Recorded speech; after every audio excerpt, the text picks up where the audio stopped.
Greetings. We are in our study of the New Testament survey. Hope your studies are going along well for you.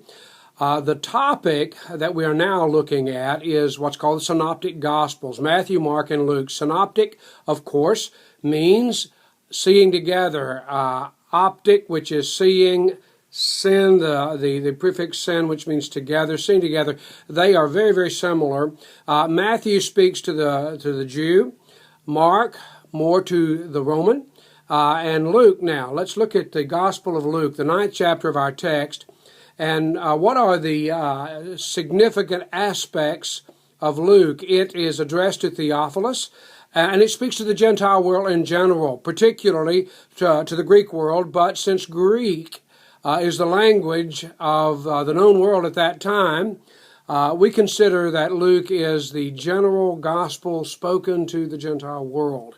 And so let's take just a few moments, and again, this is by way of introduction to your text and to your study, and what are the peculiarities and the things to look for in the Gospel of Luke. I'm going to give you three things that are particularly of interest and seem to speak to me the most when we consider the Gospel of Luke. First is prayer life.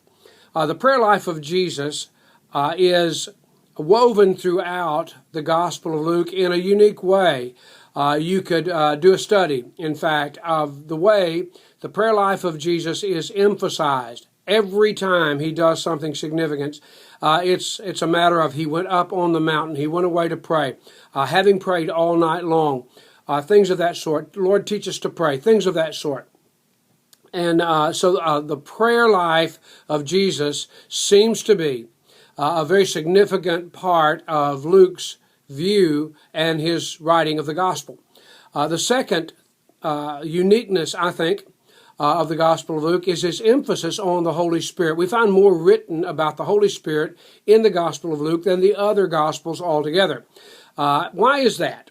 I think that because Luke is also the author of Acts. There's a two-part series in the New Testament called Luke Acts, and he is the historian that wrote both of those books. And of course, Acts is not only the Acts of the Apostles, but it's the Acts of the Holy Spirit.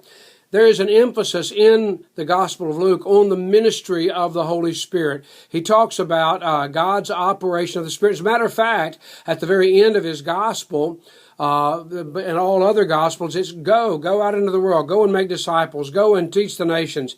But at the end of Luke, it's wait. Wait until you receive the promise of the Father, which ye shall receive and be endued with power from on high, speaking, of course, of the day of Pentecost.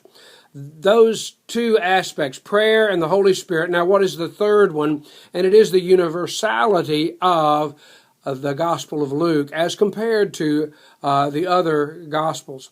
What do I mean by that? Well, the interesting notation is that Luke is, of all the writers of the New Testament, the only one that we are relatively clear was a Gentile. And here we have a Gentile writing in the Bible. And it's a uniqueness and it's a greatness.